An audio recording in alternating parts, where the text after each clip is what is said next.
parole, il ressaisit cette parole et il va chuter. Je te en disant que le mot Christ vient du grec Christos, du latin Christianas, qui signifie oint. Oint par l'onction. C'est en cela que Jésus-Christ est différent des autres Jésus, parce que dans la Bible, il y a plusieurs personnes qui portent le nom de Jésus dans la Bible. Hein. Il y a Bar-Jésus, qui fut un faux prophète. Il y a même un ancêtre de Jésus-Christ qui s'appelle Jésus. Ça, c'est biblique. Mais la différence entre le Jésus envoyé par Allah et le autre, c'est qu'il est le Christ, il est loin, il est le choisi. Donc, il ne doit pas faire l'objet d'une divinité, puisque Jésus-Christ lui-même priait Dieu. Revenons à la problématique. Voilà, je dis, vous m'avez demandé de répondre sur... Oui, vous avez répondu. J'ai senti que c'est là où je vais tirer sur toi. Revenons à la problématique. Le syncrétisme spirituel, en un mot, sa définition, c'est le mélange de cultes. En français, très facile. En français simple, c'est-à-dire mélanger les cultes, mélanger l'adoration. Se mélanger, associer le même Dieu. C'est pour ça qu'à l'aide du gars parlait par exemple de cuménisme. Ça va dans le même sens. Mélange. C'est-à-dire s'associer pour prier le même Dieu.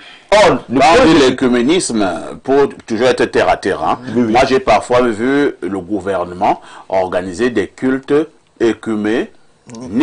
C'est-à-dire vous avez le prêtre, vous avez le pasteur, vous avez l'imam, vous avez, voilà, c'est ce qu'on a en culte écuménique. Ça c'est la stratégie politique. Mais non, moi je n'ai pas commenté. Moi je prenais un exemple. C'est la politique. Voilà, allez-y. L'œcuménisme a commencé avec dans le christianisme, hein, à l'époque de l'empereur Constantin, en l'an 325 après Jésus-Christ, lorsqu'il fallait unifier le peuple chrétien qui se divisait sur la personne de Jésus-Christ comme divinité, fils de Dieu ou pas fils de Dieu. C'est où le premier concile œcuménique fait le concile de Nicée en l'an 325 après Jésus-Christ. Donc l'œcuménisme dans le sens de s'asseoir, chrétien, musulman, tout ça, bouddhiste, pour la paix, ça n'existe pas. Chacun doit prier dans sa chapelle, il prie pour la paix, tout simplement. Donc ça c'est la politique, ça on ne parle pas de ça. Mais ce que j'aimerais dire du point de vue musulman sur le syncrétisme spirituel, c'est strictement interdit. Dans la sourate par exemple 2 au verset 42, Allah dit Wala talbisul haqq bil batil wa taktumul haqq wa antum ta'lamun. Ne mélangez pas sciemment le vrai avec le faux et vous cachez la vérité alors que vous connaissez. Et dans la sourate 109, verset 6, Allah nous dit Lakum dinukum waliyadin. À vous votre religion, à moi ma religion. En matière de culte d'adoration, il n'y a pas de mélange. On ne s'associe pas. Même quand on retrouve des musulmans qui sont francs-maçons aujourd'hui, on a dit non, vous mourrez là, vous allez en enfer. On retrouve des musulmans qui sont chrétiens. On dit non, vous mourrez là, vous allez en enfer. Un musulman qui, je dis, c'est la franc-maçonnerie, la rose-croix, c'est une affaire de l'enfer. Parfois ici, donc tous ceux qui sont francs-maçons, ils vont aller en enfer. Je ne pas des musulmans qui sont là-bas, je dis ceci. Mais pourquoi ils iraient en enfer? Dans la franc-maçonnerie, on prête serment au grand architecte de l'univers. C'est qui? Qui n'est pas Allah. Donc si tu es un musulman, prête serment à une autre divinité païenne qui n'a rien à vivre avec Allah subhanahu wa ta'ala, on appelle ça le shirk. Le shirk, c'est le péché le plus grave dans l'islam. Et qui amène directement son auteur en affaire s'il ne se repent pas. S'il se repent, alhamdulillah, il peut bénéficier dans la miséricorde d'Allah, il va au paradis. Donc, il n'y a pas de syncrétisme dans l'islam. Allah dit là, comme dit nous, comme on l'a dit. Moi, par exemple, parfait. Moi, je suis issu d'une famille chrétienne à 100%. Vous-même, vous étiez d'abord bien sûr, j'étais chrétien catholique. Du côté paternel, c'est les catholiques. Du côté maternel, c'est les protestants. Partant même des églises réveillées. Moi, quand j'étais allé chercher quoi l'islam? Quand je fais par exemple une réunion, quand on fait réunion de famille, toute la famille se lève, elle est chrétienne. Elle se lève, je reste assis. Elles font la famille fait la prière chrétienne. Notre père qui est tout seul, ils font la prière. Je reste assis. Parce qu'à eux, leur religion, à notre, on est la famille, on ne se divise pas, mais on a nos croyances. Je ne déteste pas, nous sommes ensemble. Et je participe dans l'évolution, je contribue dans l'épanouissement de la famille. Et quand mon heure de prière arrive, même si nous sommes en réunion, je prends mon tapis de prière, je vais prier. Il n'y a pas de syncrétisme. Ou tu es musulman, ou tu n'es pas musulman. C'est comme ça dans l'islam. Là, comme dit nous, comme on l'a dit. Le prophète Mohammed sallallahu alayhi wa sallam, les polythéistes de la Mecque sont venus nous proposer l'adoration de leurs statues. Parce qu'à la Mecque, ils adoraient 360 idoles. On a lu hier matin que, oh messager d'Allah, aujourd'hui, ce qu'on va faire cette année, tu vas adorer nos divinités, l'année prochaine, adore ta divinité. Il leur a dit ceci. Même si je m'adresse à tous les musulmans qui sont dans les cercles ésotériques, là, voici la réponse du prophète aux polythéistes. Même si vous mettez le soleil dans ma main droite et la lune dans ma main gauche, je ne vais jamais adorer votre divinité. Ça, c'est la position de l'islam. Il faut clarifier quelque chose en 30 secondes. Donc, Ou 10 secondes. permettez-moi, je suis Maître Brana. Contrairement aux kémites qui sont sur le panel, qui font le syncrétisme. Ah bon? Bien sûr. Démontrez-le. Puisque le kémétisme antique et le kémétisme moderne, c'est pas la même chose. Dans le kémétisme antique, les pharaons ne croyaient pas à la réincarnation, au karma. Jamais, aucun texte égyptien ne croit à la réincarnation, ni au karma. Mais dans les traditions africaines, ils croient au karma et à la réincarnation. Demandez, est-ce que Thoth, il est là, quand il dort, quand il va prier, il prie Osiris, Isis ou Isis, il prie qui? Je réponds. Il prie Thoth? Non. Il peut répondre? Il prie son père ou son grand-père. Ne me dis pas ce que je fais. Non, ancêtre, non. Pas ce que je fais. Non, c'est personne. Je te réponds. Mais tu me poses la question. Tu vas répondre après. Non, je réponds. Non, je ne laisse pas passer ça. Tu crois que des ancêtres ou pas? Je ne crois pas. Tu crois que le culte des ancêtres, non? Bien, mais attention. Oui. Tu sais comment les Égyptiens appelaient les ancêtres? Ils les appelaient les Akou. Tu sais comment les Égyptiens appelaient les réincarnés? Ils les appelaient les Anou. Jamais. Dans le culte égyptien, il y a un jour du jugement où le cœur est pesé sur la balance avec une plume. Lorsque le cœur est pesé sur la balance, c'est quoi le jugement? Tu t'aventures dans des choses que tu ne maîtrises pas. C'est toi qui ne maîtrises pas. C'est moi qui ne maîtrise pas. Non, je préfère me taire. De l'Égypte antique et du kémétisme antique et du kémétisme moderne. Parce que tout ce que vous pratiquez aujourd'hui n'a rien à y voir avec le kémétisme antique. Rien à y voir avec Osiris. Vous allez chuter. Donc je chute par là pour dire que en islam, il n'y a pas de syncrétisme. C'est pour ça que j'appelle tous mes frères musulmans qui m'écoutent en ce moment. Vous qui êtes entrés dans des loges, dans des sectes, repentez-vous, faites Tawbat Nasuha. Parce que Allah ne reconnaît pas une autre divinité. Je voulais juste prendre 20 secondes pour clarifier quelque chose pour les téléspectateurs. Maître, est-ce que vous savez qu'il y a un monsieur qui s'appelle Kémo ici, qui n'a encore rien dit? Justement, il n'est pas là pour le décor. Bien sûr. J'ai juste 20 secondes pour rappeler, non seulement à Ali, mais aux téléspectateurs, qu'il faut savoir que l'ésotérisme veut dire rentrer en soi, et tous les grands maîtres qui, dans toutes les religions, c'était en fait ce qu'ils ont fait comme travail, c'est ce qu'ils veulent que leur peuple fait. Donc quand quelqu'un est un croyant, et il est exotérique dans les religions, qu'il sache qu'il est au cours élémentaire, ou encore il est encore dans la théorie du mysticisme, ou encore, si vous voulez, de l'ésotérisme. Alors, pendant qu'il y a l'islam qui est exotérique, donc qui conduit les gens vers la théorie, il y a le soufisme, n'est-ce pas, chez eux, qui est dans la spiritualité, ou encore l'ésotérisme, n'est-ce pas, de l'islam. Et chez le judaïsme, pendant qu'il y a le judaïsme qui est la religion juive, il y a la Kabbale, qui est la spiritualité juive, qui est donc l'université, ou encore, si vous voulez, le high school, n'est-ce pas, des judaïques, des juifs. Et dans le christianisme, pendant qu'il y a le christianisme qui est la religion et qui est exotérique, il y a l'ésotérisme chrétien qui est le mysticisme chrétien. D'accord? Et ainsi, donc, chaque religion a son ésotérisme. Et donc, les religieux savent bien qu'ils sont dans l'exotérisme, et donc ils suivent un maître, ils sont des croyants. Ils ne sont pas des connaisseurs. C'est un ésotérisme qu'on vient de connaître. Nous avons rencontré des personnes qui sont presque partout. Et les chrétiens, de temps en temps les musulmans, à un moment donné les bouddhistes, parfois aussi les traditionalistes, à un moment donné les francs-maçons, à un autre moment les au niveau de la Roche-Croix, à un autre moment les chez le marabout. De temps en temps, tu le croises à la rivière en train de se laver à minuit, il est sans caleçon. Attends. Quand vous avez affaire à ce genre de personnage, est-ce que ça ne fait pas peur? Est-ce qu'il ne peut même pas avoir un accident spirituel? Permettez-moi l'expression. Merci parfait pour la question. Mais si vous me permettez quelques secondes, je vais rendre hommage à la grande sœur d'un ami que nous avons souvent sur ce plateau. Nous devons en parler à la fin de l'émission. Mademoiselle Mboué, qu'elle fasse une bonne traversée, et nous profitons de l'occasion pour dire à notre frère Ebanga d'avoir beaucoup de courage, et je sais que courage il en a, et les choses vont se remettre à jour. Effectivement, la grande sœur de notre frère et ami, et qui nous accompagne, c'est Ebanga Nox, la journaliste, la CRTV qui est décédée il y a quelques jours. C'était justement la grande sœur de notre ami Ebanga Nox. Voilà pourquoi d'ailleurs il n'est pas là ce jour. D'accord. On lui rend un vibrant hommage hein, et beaucoup de courage à Ebanga. Effectivement. Pour répondre à votre question, toute go, oui, accident il y aura. Parce que, vous savez, ce tamponnement d'un certain nombre de... Ce foisonnement d'un certain nombre d'éléments spirituels en un être, je vous jure, il faut être d'une structuration particulière pour encaisser toutes ces informations. Il faut être en béton. Oui. Vous savez, on avait un chef d'État ici en Afrique centrale qui était chrétien catholique, musulman, franc-maçon, et il était dans l'Iboga. Vous voyez... Il était au Gabon? Oui, au Gabon. Il buvait l'Iboga, parce qu'il y a l'Iboga qui est une religion, ou bien l'Iboga, c'est...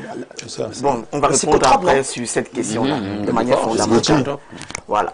Donc, il y a cela qui est problématique. Bon, pour revenir à la dernière prise de parole de M. Sanga tout à l'heure, nous disons simplement qu'en parlant des textes de l'Afrique, n'est-ce pas, de ce qu'on a appelé l'Égypte, je pense qu'il faut étudier le texte lui-même. Et il faut parfois s'en départir beaucoup des traductions qui sont faites. Et du moins, si on a des traductions, on doit être très méticuleux sur la traduction. Je vais vous citer un grec qui a parlé de l'Égypte. Parce que s'il n'y a pas de l'Égypte, vous allez encore dire, je cite un grec, Hérodote, dans son livre 123, puisqu'il parlait tout à l'heure que le kémitisme, déjà, je ne sais pas ce qu'on appelle le kémitisme, de mon point de vue, c'est un concept qui est un peu flou chez moi. Alors, Hérodote disait que les Égyptiens sont les premiers à avoir enseigné et professé l'idée suivant laquelle l'âme humaine, quand elle quitte un corps, s'incarne dans un autre corps renaissant. Hérodote, il a pratiqué l'Égypte, il y était. Il était égyptien. Hérodote a étudié en Égypte. Je vous cite donc Hérodote, hein, pour vous montrer la qualité de... Qu'est-ce que les Égyptiens eux-mêmes ils ont dit? C'est ça qu'ils savent. Mais les Égyptiens ont dit que l'âme... Ils ont dit. Les Égyptiens ont dit que l'âme fait des pérégrinations. Et ces pérégrinations, donc, dans ces pérégrinations, elle s'incarne. Quel texte égyptien dit ça? Je pense que ce n'est pas le débat où non, on va en revenir. Les preuves. Je vais demander les preuves. C'est quel texte égyptien dit ça? Le livre de sorcier à la lumière. Les textes des pyramides. Les textes des sarcophages. Jamais. Allez relire vos textes. Tu n'as même jamais lu. Allez relire vos textes. Parce que c'est pourquoi j'ai dit que ce n'est pas la question de ce on devait s'embrouiller. Vas-y. Pour revenir sur le syncrétisme. Allons-y. Pour qu'il y ait syncrétisme, il faut qu'il y ait synchronisation. S'il n'y a pas synchronisation, et c'est ce que le frère Top disait tout à l'heure, est-ce qu'il y a une synchronisation entre ce que je fais et ce que j'ai l'ambition de faire? Parce que s'il n'y a pas cela, vous allez voir donc justement pourquoi l'Afrique a des problèmes sérieux. Monsieur Sanga prenait l'exemple tout à l'heure de sa famille, qui, d'un côté, il y a des chrétiens, et lui, il est musulman. Vous voyez que de manière fondamentale, il dit qu'il participe aux événements de la famille, c'est vrai. Mais je vous dis, s'il y a des éléments fondamentaux de la famille liés à la spiritualité de son clan, vous allez voir qu'aucun des membres de la famille ne doit assister à cela. C'est vrai. Ça fait un problème déjà, même sur le plan de la cohésion sociale. Ça, c'est deux. Deux, revenons sur la notion du paradigme. Le paradigme est fondamental. Pourquoi? Parce que c'est la situation qu'un peuple a pris lorsqu'il a observé le monde. Et vous allez voir qu'on va parler là de la vision du monde. Les Allemands parlent de la Weltanschauung, la vision du monde. Quand vous partez chez le grec, il a sa vision du monde. Et qu'est-ce qui favorise cette vision du monde? Un, le contexte dans lequel il est. Ça veut dire son environnement. Ça veut dire que l'homme de la savane a une perception de la réalité que l'homme de la montagne n'a pas.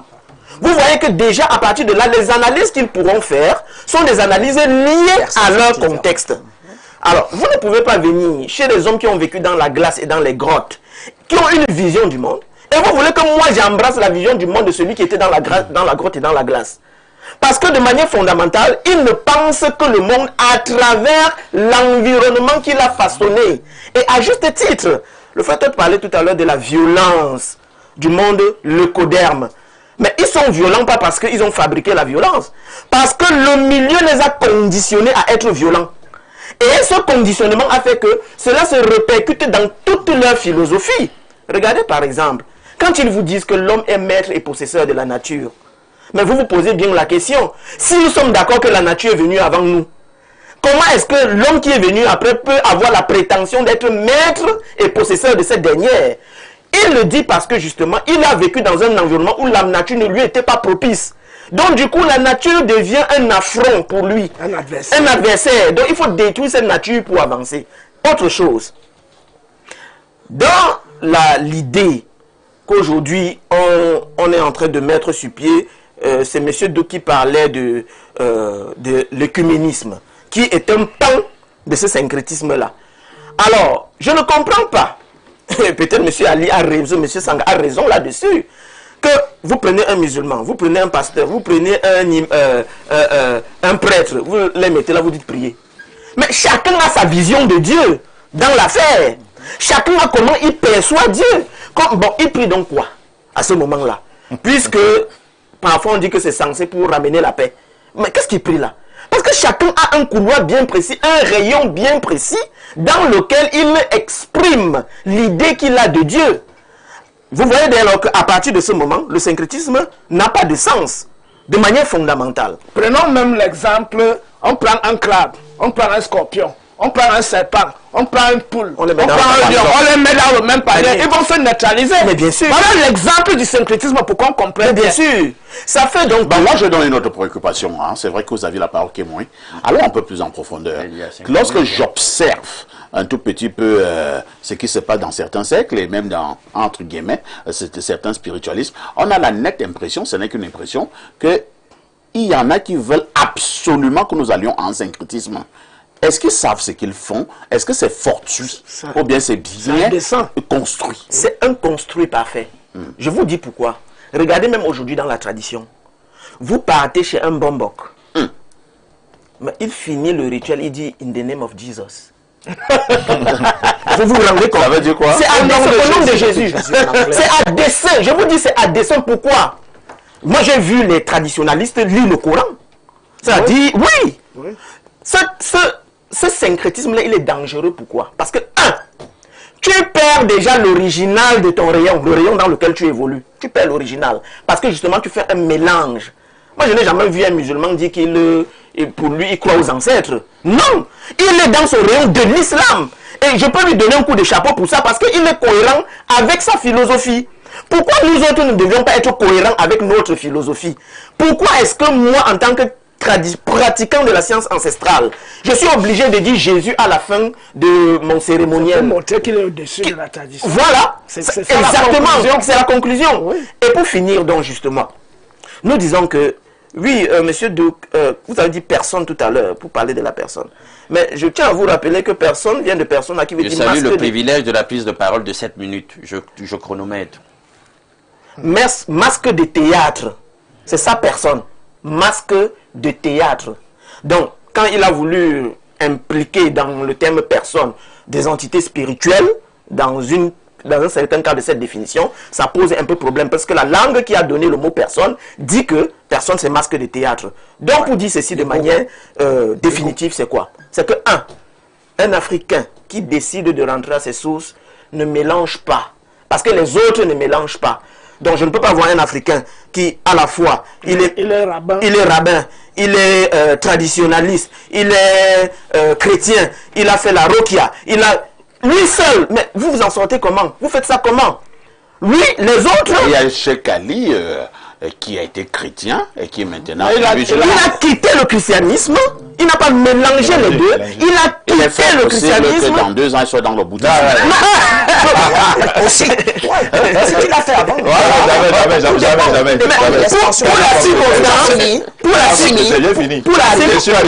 Pour la circonstance, il a quitté le christianisme, il a embrassé l'islam. Il ne fait pas le pont entre les deux.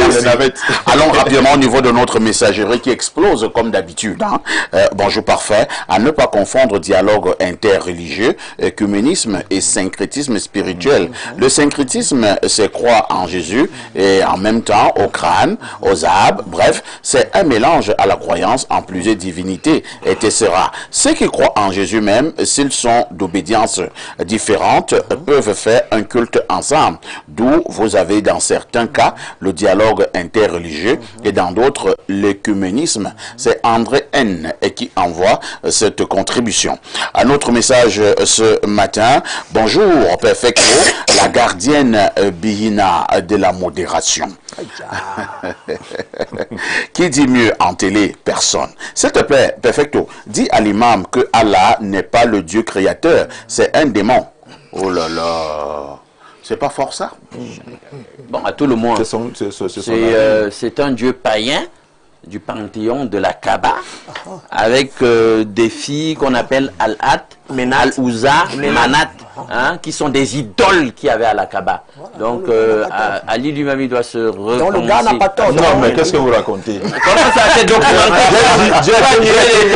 les Arabes adoraient 360 idoles. Parfait, tu vas te rappeler que j'ai cité un ouvrage. Excuse-moi, je t'ai interpellé.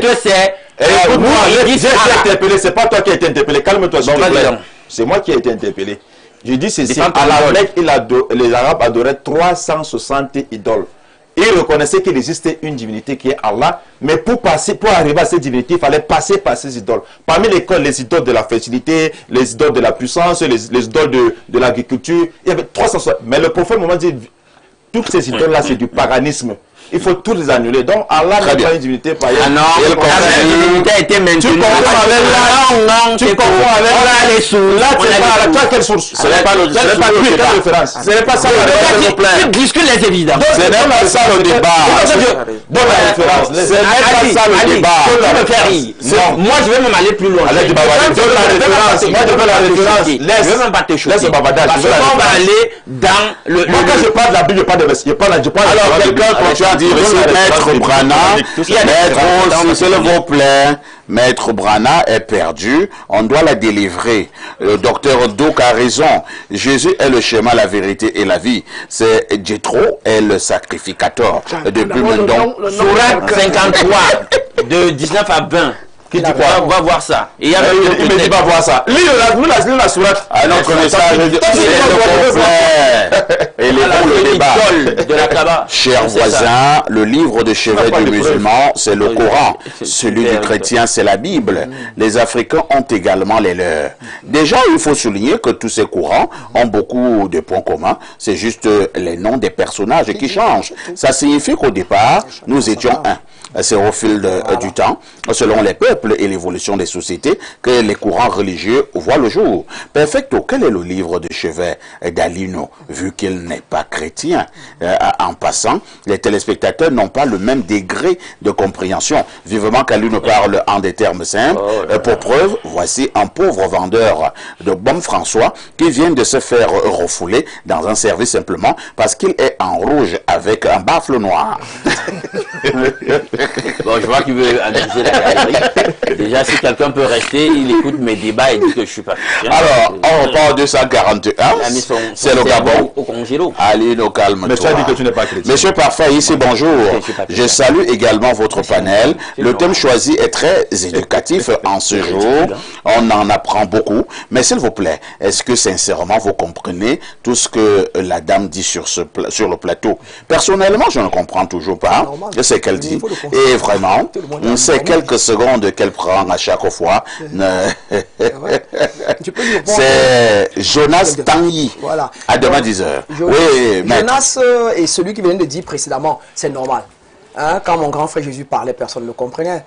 Parce que tout le monde, ils plongent, ils sont tous dans les livres, et puis ils sont dans le bas astral avec les compréhensions plutôt de la bagarre, de la lutte. Alors quand quelqu'un parle, et les inclut, leur remet même leur identité divine.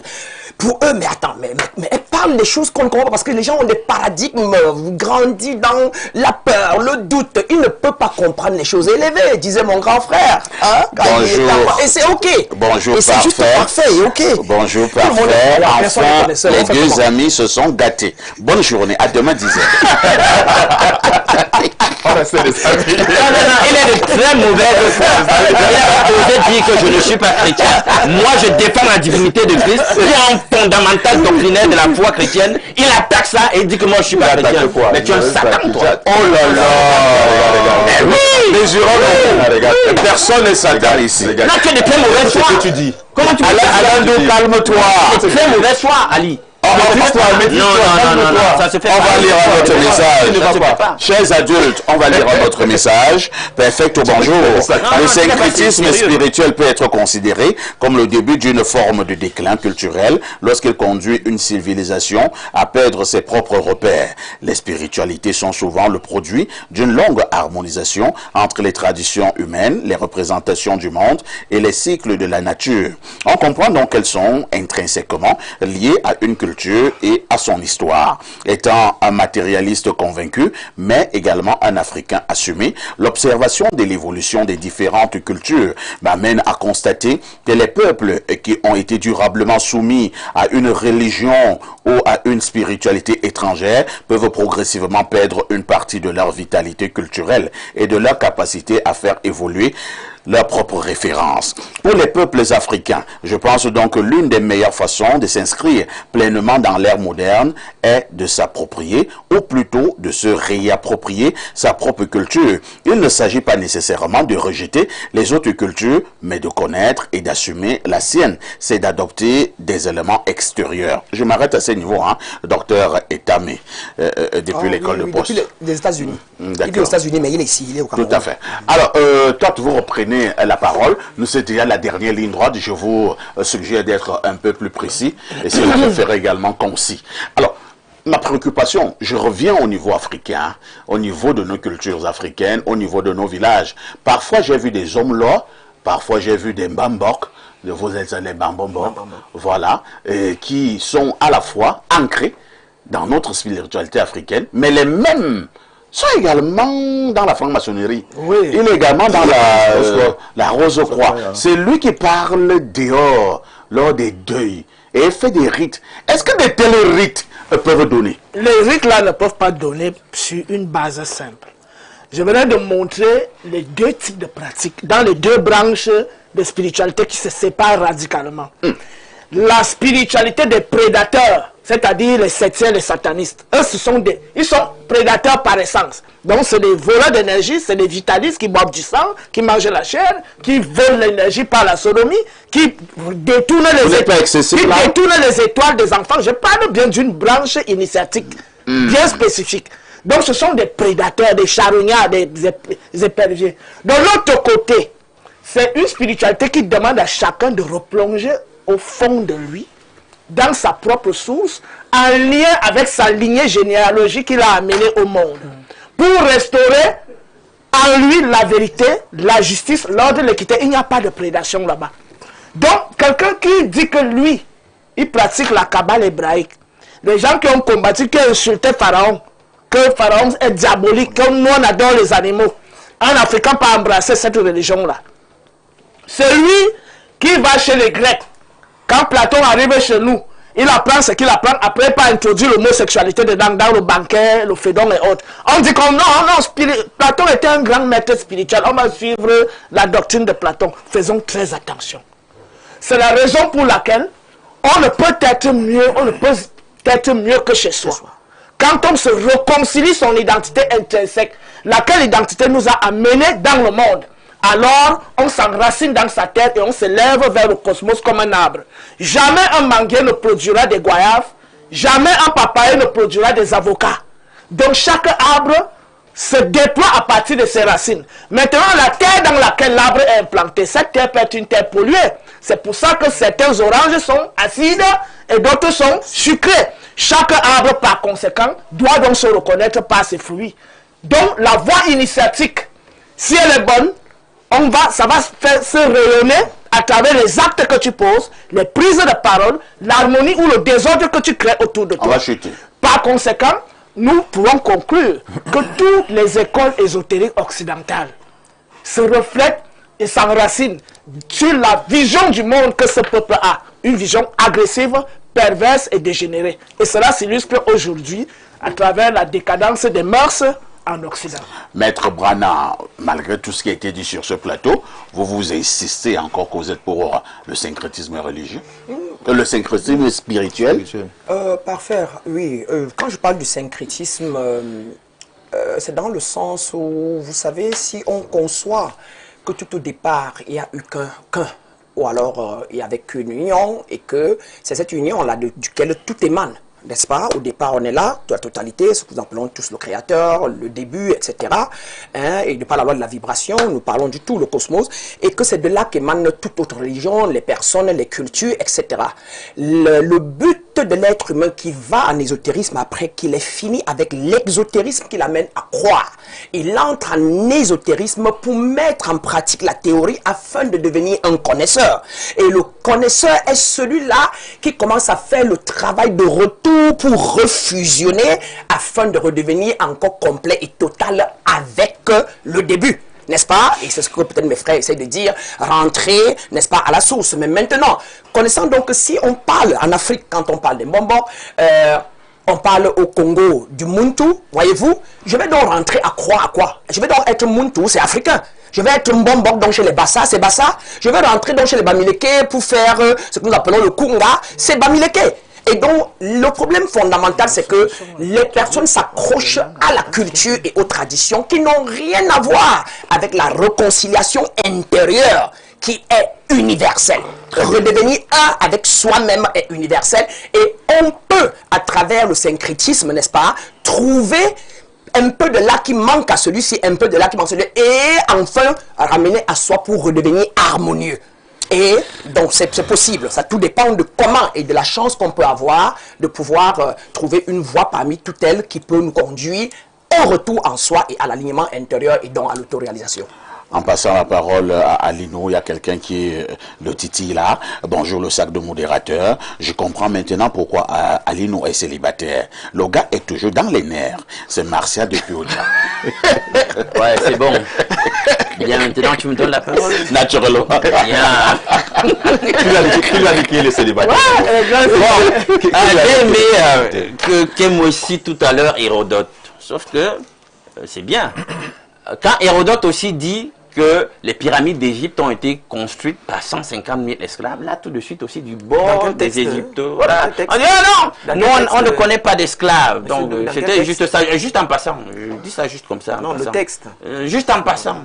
Bien. Le texte. Maintenant, parfait, il faut quand même dire. Hein, vous avez une minute. Disons-nous les vérités. Même l'Égypte elle-même, qui a été une puissance hégémonique, a des montres de syncrétisme. Et je le démontre à la babite. D'accord? On en a plus assez de temps. Bien, lorsque nous étions en période hégémonique grecque, vous avez un dieu par exemple comme Sérapis. En fait, c'est quoi? Sérapis, c'est quoi? On a pris Osiris, Apis, et on lui a donné les attributs de Hadès et puis l'apparence de Zeus. Il y a eu un syncrétisme. En période, on court, puisque c'est quand tu arrives chez moi qu'il n'y a plus de temps. On court. Toujours en train de pleurnicher. Oui, au niveau du... Oh là là, dorénavant, je vais te chercher des mouchoirs. Bien, donne-moi. Quand tu avais parlé, Gaga, ici 8 minutes. Entre 1550 et 1030, ils appellent ça le Nouvel Empire, je crois bien, parfait. Alors, qu'est-ce qui s'est passé là-bas? Là-bas aussi, il y a eu cette expansion hégémonique de l'Égypte jusqu'aux limites de la Syrie là-bas. Et on a constaté que justement, il y a eu, tant sur le plan social que sur le plan politique et religieux, spirituel, une syncrète. Ils ont importé, ils ont pris, c'est-à-dire les territoires qui étaient dominés, l'Égypte prenait des divinités là-bas et les incorporait dans son panthéon. C'est à ce titre que dans le papyrus Harris, on voit bien que Ramsès II a une garde rapprochée avec le nom de garde Baal, qui est un dieu cananéen. Vous pensez que je viens appeler pour raconter des balibènes? Il y a un autre dieu toujours cananéen dont il a baptisé son chien. D'accord? Ok. Je viens de te parler du papyrus Harris et des stèles militaires. Mais vous pensez qu'on vient discuter avec vous, on ne connaît pas les noms de l'égyptologie. On se renseigne aussi sur vous. Autant que vous cherchez à connaître. C'est de ça qu'il est question. Maintenant, le texte où il voit le culte à Baal. Ouais. Je viens de te citer le papyrus Harris. le livre des textes des pyramides, le texte des sarcophages, le livre des morts et des non, tu ne vas jamais les gars, même le bon sens nous vas jamais trouver ça valider ça. Vous ne pouvez pas être une puissance hégémonique et vous pensez que vous avez occupé tous ces territoires et il n'y a pas eu une influence de la part des territoires que vous avez occupés sur vous. C'est le bon sens. Merci. Bonjour le plateau, le plus fort. Est-ce que la coiffure de la dame reflète sa croyance religieuse? Si c'est le cas, c'est grave. Je ne crois pas. Je ne suis pas croyante, je suis connaisseuse. Cher Ali, ce n'est pas pour répondre sur la coiffure de la dame. C'est pour que nous prenions votre mot de fin concernant ce syncrétisme spirituel qui nous a intéressés ce matin. Effectivement, mon mot de fin est que parfait. On constate que même entre les traditions africaines, il y a le syncrétisme. Vous voyez un Béti qui peut faire le mbok. On sait que le mbok, c'est spécialement fermé à la tribu Bassa. Comment se fait-il qu'un Béti se retrouve en train d'être initié dans le mbok?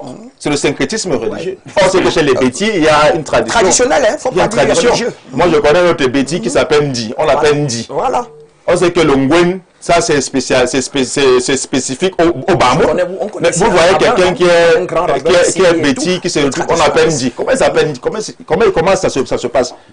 Il s'appelle Ndi. Donc même dans les traditions africaines, vous voyez un Béti qui va s'initier au Buti, qui va au Bénin s'initier au vaudou. Ils sont pleins. À la Kabbale. Qui vont s'initier dans ces différentes... Tout ça, c'est le syncrétisme. Quelqu'un semble avoir une meilleure conclusion que certains sur ce plateau. Écoute ça, Kemoui.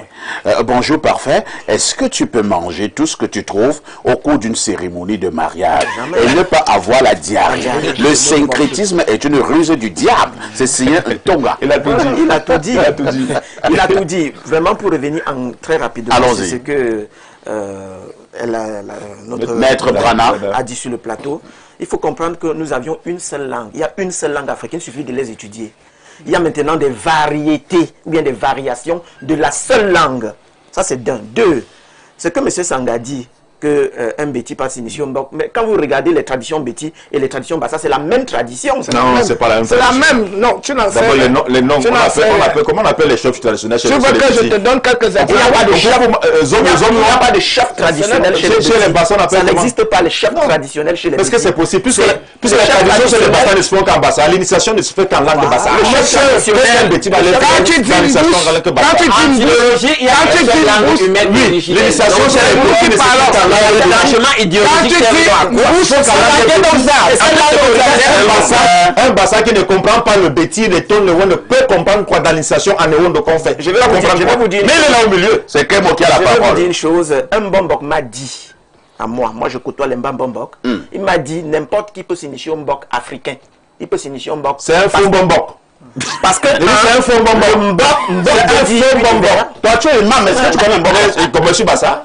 Et comme tu es Bassa de Nord, tu connais ça un faux Bombok. Tu connais la culture. Parce que les rites du Mbok ne se font qu'en langue de Bassa. Je vous dis donc que le Mbok n'est pas différent des pratiques faites dans le monde Ewondo par exemple, ou Béti et Kang. Ça c'est d'un. Parce qu'ils parlent la même langue. Suivez la langue rituelique du Mbok. Suivez les langues ritueliques au sud. Dans le centre-sud. Suivez les langues ritueliques dans le Nkam. Suivez les langues ritueliques dans le littoral. Vous allez voir que le Bakoko est la langue qui les lit tous. La langue Bakoko. C'est la même souche. Donc ça veut dire que quand un Bombok parle, comment dit Bombok? C'est pas toi le modérateur qui fait le désordre. Je parle de la langue rituelique. Je parle de la langue rituelique, il faut me comprendre.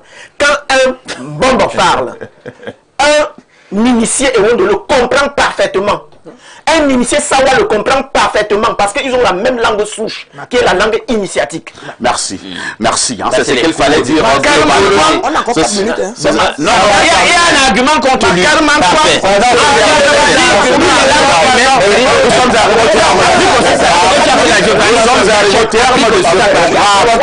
sommes arrivés au terme de ce programme. Merci à vous qui étiez là ce matin pour parler du syncrétisme spirituel. Nous n'avons pas certainement tout dit, mais nous avons eu le courage de poser ce problème sur la table des débats. La rediff de ce programme, c'est tous les soirs, à partir de 22h30, avec tout ceci. Que faites-vous encore ailleurs?